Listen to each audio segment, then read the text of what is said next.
آپ کے دائیں بائیں ہوتے ہیں نا، آپ کے خدمت گزار ہوتے ہیں، آپ کے ساتھ اٹیچ ہوتے ہیں، ان کے اگر اوپر غربت آتی ہے، پریشانی آتی ہے، آزمائش آتی ہے، تکلیف آتی ہے، تو وہ ان کا ذاتی معاملہ نہیں. میرے نبی پاک نے اسے ذاتی معاملہ نہیں کہا. حضرت ربیعہ بن کعب کی وہ حدیث تو سارے لوگ سناتے ہیں کہ وضو کرایا کرتے تھے، تو نبی پاک نے فرمایا کچھ مانگ لے. انہوں نے جنت میں نبی پاک کا پڑوس ہی مانگ لیا. یہ بخاری میں موجود ہے. لیکن وہ والی حدیث بھی پڑھو کہ جب نبی پاک نے انہیں کہا کہ ربیعہ تو مجھے وضو کراتا رہتا، شادی کیوں نہیں کرتا؟ حضور نے نہیں فرمایا کہ اس کا ذاتی معاملہ میں شادی کراؤں گا، میں اس کام میں کیوں آؤں گا، شادی کیوں نہیں کرتا؟ فرض کی حضور کوئی کاروبار نہیں، کوئی معاملہ نہیں، کوئی رنگ روپ نہیں، اور آپ کی خدمت سے بھی رک جاؤں گا. کہتے ہیں حضور خاموش ہو گئے. اگلے دن پھر پوچھا نکاح کیوں نہیں کرتے؟ میں نے کہا حضور نہ کاروبار ہے، نہ گھر ہے، نہ مکان ہے، نہ رنگ روپ ہے، کون رشتہ دے گا؟ جب میں یہ کہہ کے باہر نکلا نا حضور خاموش ہو گئے، تو میرے دل میں خیال آیا ربیعہ تو بحث کیوں کرتا ہے اور ان کو بتاتا ہے جنہیں اللہ نے سارا کچھ ہی عطا فرمایا ہوا ہے. حضور کہتے ہیں شادی کیوں نہیں کرتا؟ تو چپ کر کے کہہ دے محبوبہ جیسے دل کرتا ہے ویسے کر دے، تو آگے سے دلیلیں دیتا پھرتا ہے. یہ بھی کو بات ہوئی. فرماتے ہیں اگلے دن میں نے ارادہ کر لیا، حضور نے اگر آج کہا تو کہہ دینا یا رسول اللہ جیسے دل ہو کرے. میں نے وضو کرایا، میرا خیال تھا حضور یہاں روک کے کہیں گے، یہاں روک کے کہیں گے، پر حضور نے آج بات ہی کوئی نہ کی. میں دیر تک سوچتا رہا یہاں کہیں گے، یہاں کہیں گے، پر آج حضور نے بات ہی نہ کی. میں پچھتا رہا تھا کہ 2 دن موقع ملا، میں نے ضائع کر دیا. فرماتے ہیں وضو پورا کرا کے جب میں باہر نکلا، دروازے تک پہنچا تو محبوب نے آواز دی، بات سن. میں ٹھہر گیا. فرمایا شادی کیوں نہیں کرتے؟ کہتے ہیں میرا تو دل پھولوں کی طرح کھل اٹھا. میں نے کہا یا رسول اللہ جیسے دل کرتا ہے کرا دے. نبی پاک علیہ الصلوۃ والسلام نے فرمایا فلاں قبیلے کے سردار کے پاس جا، اسے کہا اپنی بیٹی کا نکاح تیرے ساتھ کر. کہتے میں گیا، تھوڑی دیر کے لیے توقف کیا انہوں نے، لیکن پھر وہ راضی ہو گئے. میں واپس آیا، سنو یہ جی اس کا ذاتی معاملہ ہے، لیکن نبی پاک نے دیکھا کہ اس کو ضرورت ہے میری، اس کا نکاح نہیں ہو رہا، گھر نہیں آباد ہو رہا، تو حضور نے پورا کردار ادا کیا. میرے محبوب کریم علیہ الصلوۃ والسلام نے حضرت حارثہ بن نعمان کو بلایا. فرمایا تیرا ایک مکان خالی ہے؟ کہ یا رسول اللہ ہاں. فرمایا یہ میرے ربیعہ کو دے دے، اس میں رہا کرے گا، دلہن کو لائے گا. حضرت بریدہ اسلمی کو بلایا. فرمایا ایک کھجور کی گٹھلی کے برابر سونا چاہیے. یا رسول اللہ کس لیے؟ فرمایا میرے اس غلام نے اپنی بیوی کو حق مہر دینا ہے. حضرت سیدنا عثمان غنی کو بلایا، تیسرے صحابی. فرمایا ایک مینڈے کا بندوبست تو نے کر کے دینا ہے. حضور کس لیے؟ فرمایا میں نے اپنے غلام کا ولیمہ کرنا ہے، بکرے کا بندوبست کر. ساری تیاریاں کر کے دی. حضرت ربیعہ کہتے ہیں جب میں دلہن بیاہ کے گھر لایا تو میرے دوست یار رشتہ دار مبارک دینے آئے. کہنے لگے تیری کیا بات ہے، شادی بھی اعلیٰ خاندان، ولیمہ بھی، اور کھجور کی گٹھلی کے برابر حق مہر بھی. ربیعہ رو پڑے. فرمانے لگے میں تو کالا کلوٹا حبشی غلام تھا، سلام بھی کوئی نہیں لیتا تھا، مجھے مبارک نہ دو، میرے مصطفیٰ پہ درود و سلام پڑھو. یہ سارا حضور کا کرم ہے. کہتے ہیں اس کا ذاتی معاملہ ہے. بھئی سارا دن تیرے ساتھ رہتا ہے، اٹھتا بیٹھتا ہے، تیری نوکری کرتا ہے، تو نے کبھی پلٹ کے دیکھا ہی نہیں، تو نے کبھی اشک شوئی نہیں کی، تو نے اتنا ٹائم ہی نہیں دیا کہ تیرے کندھے پہ سر رکھ کے رو سکے، تیری توجہ ہی نہیں. نبی رحمت علیہ السلام دائیں بائیں والوں، آگے پیچھے والوں کا خیال رکھتے، جہاں جس کو ضرورت ہوتی حضور اس کی ضرورت میں پہنچتے، اشک شوئی کرتے، نبی پاک پیار کرتے. کہتے ہیں اس کا ذاتی معاملہ ہے، میں کیا کروں؟ سنو حضرت جابر بن عبداللہ رضی اللہ تعالیٰ عنہ کے جو والد تھے نا حضرت عبداللہ بن عمر رضی اللہ تعالیٰ عنہ، وہ اعلیٰ ترین احد کے شہید ہیں کہ نبی پاک فرماتے ہیں رب کریم نے خود ان سے گفتگو فرمائی ہے، خود ان سے گفتگو کی اللہ تبارک و تعالیٰ نے. حضرت جابر بن عبداللہ کے والد عبداللہ بن عمر احد میں شہید ہو گئے تھے. 6 یا 10 بہنیں تھیں ان کی، قرضے چڑھ گئے، کاروبار میں نقصان ہو گیا. ضروری نہیں کہ کوئی آدمی دھوکے بازی ہو تو وہ مقروض ہوتا ہے، یہ ضروری نہیں. تلک الایام نداولھا بین الناس، اللہ لوگوں کے دن پھیرتا ہے، حالات تبدیل کرتا ہے. اب صحابی پہ کچھ حق کر سکتا ہے، لیکن حضرت جابر کہتے ہیں اتنا قرضہ چڑھ گیا کہ ایک بال میرا قرضے میں ڈوب گیا. قرضے بڑے دینے تھے، مقروض آتے، تنگ کرتے. خود نبی کریم علیہ السلام نے فرمایا ہے کہ جو مقروض ہوتا ہے وہ قیدی ہوتا ہے، جب تک قرض دے نہیں لیتا اتنی دیر تک وہ آزاد نہیں ہوتا. حضرت جابر ابن عبداللہ کہتے ہیں میرے باغ میں کھجوریں پکی تھی. یہ بخاری میں بھی ہے، کنز العمال میں بھی ہے، ابن کثیر میں بھی ہے، امام حلبی نے سیرت حلبیہ میں بھی لکھا ہے، 20 درجنوں کتابوں میں آپ کو روایت ملے گی.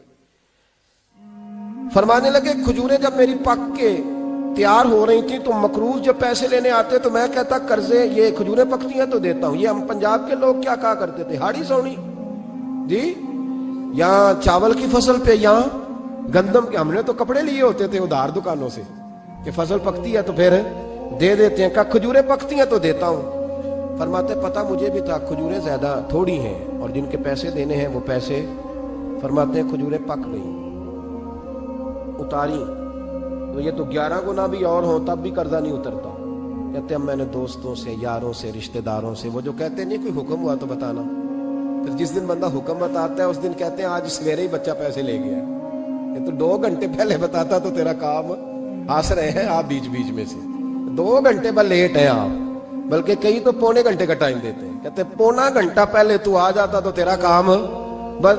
اور جب بھی آپ فون کرو سے اگلی دفعہ کرے تو پھر شاید آدھے گھنٹے کا ٹائم دے دیں کہ آدھا گھنٹہ ہو گیا تو لیٹ ہو گیا، ورنہ کام بالکل تیار تھا. اور ہمارے زمانے میں تو دوستی قائم رکھنی ہے تو صرف اس سے رہ سکتی ہے جسے آپ کام نہ بتائیں. حالانکہ اس دوست کا کیا مطلب؟ دنیا تے جو کام نہ آیا اوکھے سوکھے ویلے، اس بے فیضے سنگی کو لو بہتر یار اکیلے.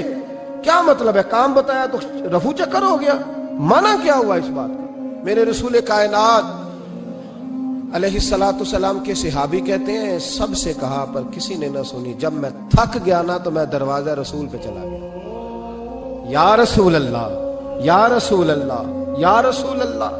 حضور قرضے زیادہ ہیں، کھجوریں کم ہیں، یہودیوں کے پیسے ہیں وہ مانتے نہیں. نبی پاک نے فرمایا ان سے کہو تھوڑے تھوڑے لے لیں باقی پھر دے. حضور نہیں مانتے. حضور کہہ سکتے تھے سلمان جاؤ بات کر کے آؤ، جاؤ بلال، صہیب جاؤ. کون جاتا ہے مقروضوں کی سفارش کرنے؟ کہتے بھائی میں نہیں بیچ میں آؤں گا، اتنے پیسے اوہو، میں اپنے موبائل فون بند کر جاتے کو پوچھے نہ. لیکن نبی کریم علیہ السلام نے فرمایا سنو، خود رسول پاک، خود نبی پاک نے، حضور نے فرمایا چل میں تیرے ساتھ چلتا ہوں، چل میں تیرے ساتھ چلتا ہوں. مقروض کے ساتھ، امیر کے ساتھ نہیں، اس کے ساتھ نہیں جس نے پیسے لینے ہیں، بلکہ حضور مقروض کے ساتھ، گرے ہوئے کے ساتھ چلے. چل میں چلتا ہوں. یہودی تک گئے، فرمایا کچھ لے لے، یہ بیچارہ دھوکے باز نہیں الجھ گیا ہے غربت، کچھ لے لے باقی پھر دے دیں گے. کہنے لگا سارے ہی لینے ہیں. جب اس نے بات نہ مانی تو پھر یہ اللہ کے رسول ہے نا. اعلیٰ حضرت فرماتے ہیں میرے کریم سے گر قطرہ کسی نے مانگا، دریا بہا دیے، دوربے بہا دیے. یہ دوربے کیا ہوتے ہیں؟ یہ مجھے پوچھا تھوڑے دن پہلے ایک شخص نے. آپ سنتے رہتے ہیں نا شعر، آپ تو ترجمہ پوچھتے ہی نہیں نا. کبھی پوچھ لیا کریں کہ اس کا معنی کیا ہے، کبھی پرچی لکھ لیا کریں تاکہ کوئی جب آپ سے پوچھے تو یہ دربے کیا ہے. لفظ دربے ہے ہی نہیں اصل میں. اعلیٰ حضرت کو پڑھتے نہیں نا لوگ، تو انہیں پتہ ہی نہیں وہ بات کتنی اعلیٰ. یہ لفظ دربے نہیں ہے. اعلیٰ حضرت کہتے ہیں میرے کریم سے گر قطرہ کسی نے مانگا، دریا بہا دیے ہیں، دور بے بہا دیے. دور علیحدہ ہے اور بے بہا، دور کہتے ہیں ہیرے کو، ایک معنی ہیرا ہے. دور بے بہا، بے بہا کی تو سمجھ آتی ہے نا. دور بے بہا دیے یعنی ہیرے بے بہا دیے ہیں اسے. اب سمجھ آئیے بات کی. دریا بہا دیے ہیں، دور بے بہا دیے ہیں، یہ معنی ہے شعر کا.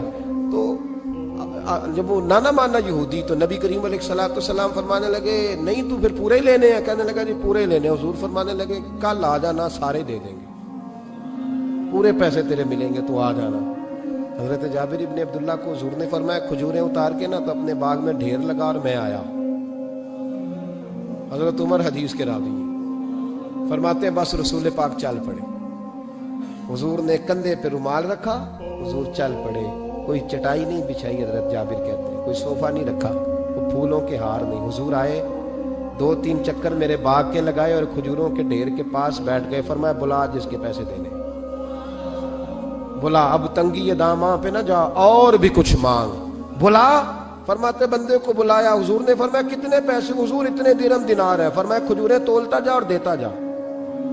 فرماتے میں دیتا گیا. میں نے کہا حضور اس کے پیسے پورے ہو گئے. حضور مسکرا کے فرمانے لگے چل 4-5 کلو کھجوریں اضافی دے دے، کوئی حرج نہیں.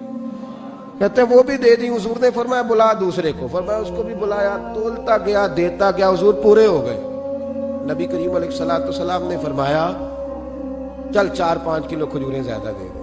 کہتے ہیں قرضے بھی دے دیے, 5-5 کلو کھجوریں بھی زیادہ دے دی. محبوب اٹھے, کچی زمین پہ بیٹھے تھے. حضور نے لباس مبارک کو جھاڑا, رومال کندھے پہ رکھا. فرمایا میں مسجد جا رہا ہوں, وہاں آ کے مجھے خبر دینا, وہاں آ کے مجھے بتلانا کہ جب میں آیا تھا تب کھجوریں زیادہ تھی کہ جب واپس گیا ہوں تب زیادہ ہے. وہاں مجھے آ کے اطلاع دینی ہے, بتانا ہے مجھے. وہاں آ کے میں جا رہا ہوں, مجھے بتانا ذرا وہاں آ کے. حضرت جابر ابن عبداللہ کہتے ہیں میں نے کھجوریں تولی, میں تھک گیا. میں تھک گیا, ڈھیر تو چھوٹا تھا پر وزن ہی بڑا نکلا. کہتے ہیں میں تھک گیا, جتنی دی تھی نا اس سے زیادہ تول کے باقی پڑی رہنے دی. میں مسجد میں گیا, ذرا لفظ سننا حدیث کے. کہتے ہیں مسجد میں گیا, جا کے عرض کی یا رسول اللہ میں تول آیا ہوں. جب آپ آئے تھے تھوڑی تھی, اور جب واپس آئے ہیں تو کئی گنا بڑھ گئی ہیں. حضور نے پتہ کیا فرمایا؟ فرمایا یہ بات نا جو تو نے مجھے بتائی ہے, یہ بات ذرا میرے عمر فاروق کو بھی بتا. عمر بڑا راضی ہوگا. عمر کو بھی بتلا یہ بات. گویا نبی پاک کے معجزات کی, فضائل کی, شمائل کی باتیں جب بتائی جاتی تھی صحابہ کے دل ٹھنڈے ہوتے تھے. عمر کو بھی بتا, عمر راضی ہوں گے. جناب جابر ابن عبداللہ رضی اللہ تعالیٰ عنہ فرماتے میں حضرت عمر کے پاس گیا. میں نے کہا عمر میری یہ رائے تھی کہ جتنی میری کھجوریں ہیں 11 گنا اور بھی اتنی ہوں تو پھر بھی قرضہ نہیں اترتا. لیکن سارے قرضے بھی اترے, 5-5 کلو کھجوریں بھی زیادہ دے دی اور پہلے سے زیادہ کھجوریں پڑی ہیں.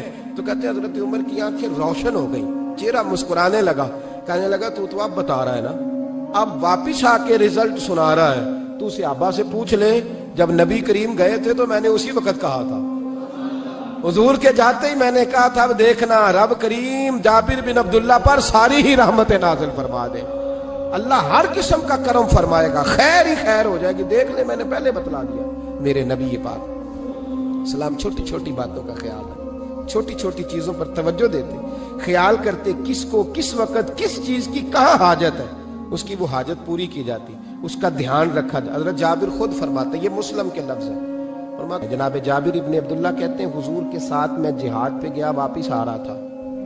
میرا اونٹ کمزور تھا, بوڑھا تھا, بیمار تھا. سب لوگ آگے گزر گئے, میں پیچھے رہ گیا. کچھ میں پریشان رہتا تھا غربت سے, تو میں مایوس بھی تھا, ذرا پیچھے رہ گیا, پریشان تھا. فرماتے ہیں نبی پاک نے نا 2-3 دفعہ پلٹ کے دیکھا, ادھر دیکھو. میں نے اپنی زندگی میں بڑے لوگ دیکھے ہیں, وہ امیروں میں چلے گئے, پیچھے پلٹ کے انہوں نے غریبوں کو کبھی نہیں دیکھا کہ وہ ایک دوست ہوتا تھا ہمارا جو ماڑا ہے, غریب ہے, پلٹ کے نہیں دیکھا. کہتے ہیں نبی کریم علیہ الصلوۃ والسلام نا آگے گئے, سب سے آگے. حضور نے 2-4-5 دفعہ نا پیچھے پلٹ کے دیکھا. جابر ابن عبداللہ کہتے ہیں جب میں نظر نہ آیا تو میرے محبوب کا انداز کریمانہ دیکھیں, حضور اعلانیہ فرمانے لگے بھئی مجھے جابر نہیں نظر آ رہا.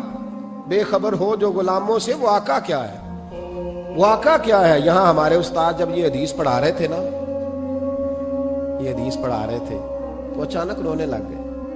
میں نے کہا حضور کیا ہوا, رو کیوں پڑے؟ تو کہنے لگے یار سوچتا ہوں جو محبوب جہاد سے واپسی پر اپنے غلاموں کو نہیں بھولے, وہ میدان محشر میں کیسے بھول جائے گا. وہ وہاں بھی پوچھیں گے فلانا کدھر گیا, فلانا کدھر گیا, ایک ایک کا نام لیں گے. حضور نام لیں گے, ہماری موج بن جائے گی. نبی کریم نے پلٹ کر کے دیکھا, جابر نہیں نظر آ رہے. حضور ان کا اونٹ کمزور ہے, پیچھے رہ گئے. حضور نے یہ نہیں فرمایا کہ ذرا آہستہ کرو ساتھ, یہ نہیں فرمایا, بلکہ نبی پاک نے فرمایا تم چلو. قافلہ چلتا رہا, حضور نے گھوڑا پیچھے کی طرف موڑا, سب سے پیچھے آئے. جناب جابر کہتے ہیں پیچھے میرے پاس. اس حکمت کو آپ سمجھیں, حدیث کے لفظوں پر آپ غور کریں. ایک کہہ کے کہنا ذرا اس کو میرے پاس لاؤ, یہ بات اور ہے, ذرا آہستہ ہو جاؤ, وہ بھی ساتھ مل جائے. لیکن یہ معنی اور ہے کہ غریب جہاں بیٹھا ہے اس کے پاس خود چل کے جانا.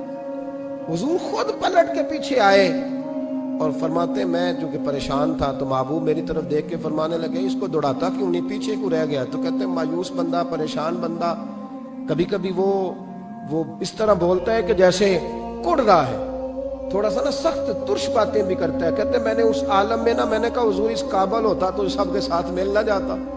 کمزور ہے, ماڑا ہے, مہران ہے, اور وہ بھی پرانی جو چل ہی نہیں سکتی. یہ کہاں یا رسول اللہ دوڑے گا, اس قابل ہی نہیں ہے. حضور اس قابل ہوتا تو قافلے کے ساتھ نہ ہوتا. کہتے ہیں حضور نے میری طرف توجہ فرمائی, میں باتیں کر رہا تھا اپنے اندر کی پریشانی کی تو حضور مسکراتے جا رہے ہیں. حضور کے ہاتھ میں چھڑی تھی, فرمانے لگے ایسے ہی تو باتیں کر رہا ہے. نبی پاک نے اونٹ کی پشت پہ چھڑی لگائی اور فرمایا تو دوڑتا کیوں نہیں؟ بڑے ہلکے سے مسکرا, اوے تو دوڑتا کیوں نہیں؟ تو جناب جابر ابن عبداللہ کہتے ہیں جو سب سے پیچھے تھا نا وہ سب سے آگے نکل گیا, وہ دوڑتا گیا دوڑتا. فرماتے ہیں میرا چہرہ بھی عجیب سا, لوگ میرے انداز دیکھیں کہ یہ کیسے آگے نکل گئے, کیسے, کبھی نہ سوچ یہ کیسے نکل گیا, بس سمجھ لے آگے وہی نکلا ہے جسے مصطفیٰ کی تھپکی مل گئی ہے. تو یہ نہ کہ سیاست کر گیا, چلاکی کر گیا, بس تھپکی مل گئی تو بات بن گئی. کہتے ہیں میں نکل گیا آگے, حضور کی تھپکی جو ملی تھی. حضرت جابر ابن عبداللہ کہتے ہیں حضور گھوڑا دوڑا کے میرے پاس آئے, خود حضور نے میرا اونٹ تیز کرایا نبی پاک کی برکت سے. تو قریب آ کے فرمانے لگے ٹھہر جا یار, ہم بھی تیرے قافلے میں, ہمیں بھی ساتھ لے لے. فرماتے اب تو میں رو ہی پڑا کہ خود بھیک دیں, خود ہی کہیں منگتے کا بھلا ہو, ٹھہر جا یار ہمیں بھی ساتھ لے لے. جناب جابر ابن عبداللہ رضی اللہ تعالیٰ عنہ فرماتے ہیں کہ جگہ پڑاؤ کیا, رکے, ٹھہرے کھانے پینے کو, نماز پڑھنے. نبی کریم نے مجھے بلایا, میں حاضر ہوا تو کہا یا رسول اللہ حضور حکم. تو محبوب فرمانے لگے جابر یار تیرا اونٹ میں نے نرالا ہی دیکھا, بوڑھا ہو کے سب سے آگے نکل جاتا ہے, بیمار ہو کے, کمزور ہو کے. کہتے ہیں میں چہرہ دیکھتا جا رہا ہوں کہ حضور سارا ہی پتہ ہے آپ کو, میں کیا عرض کروں.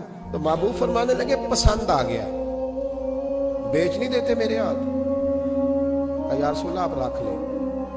حضور آپ کا یہ. فرمایا نہیں میں پیسے دوں گا.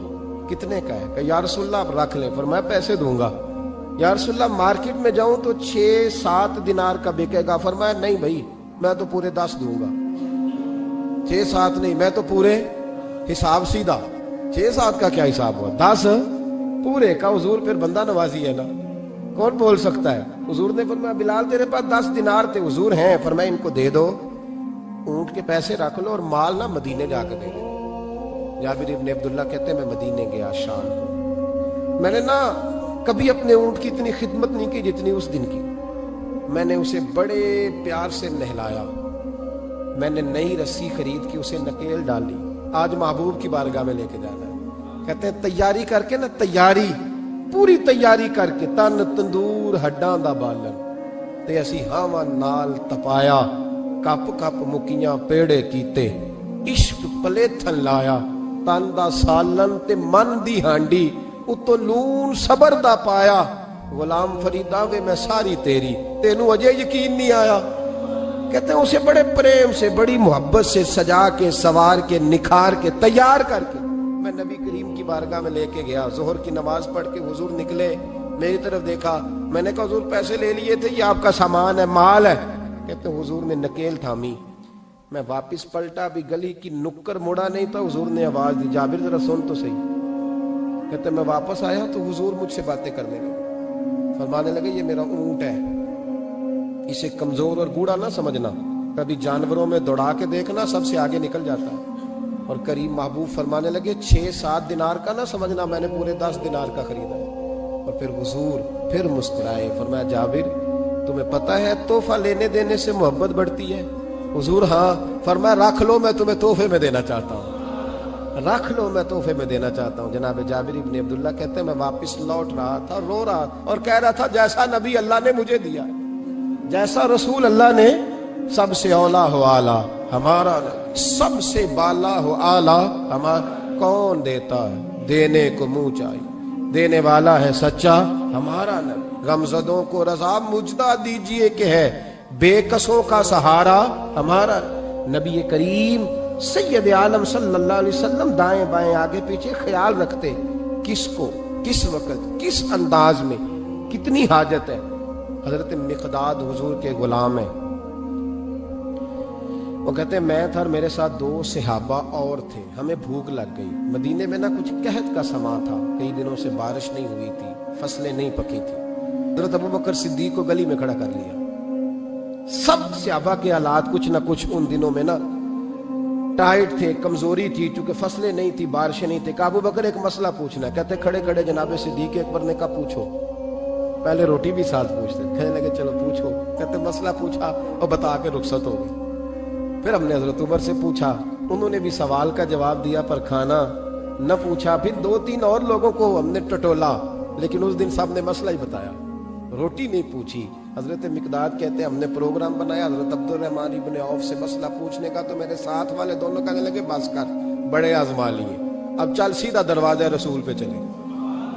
اب مسئلہ پوچھنا ہے تو ان سے پوچھنا ہے جن سے سن کے ساری دنیا مسئلے بتاتی ہے, انہی سے پوچھتے ہیں, ڈائریکٹ چلتے ہیں. کہتے ہیں ہم آئے مسجد نبی میں, حضور بیٹھے تھے.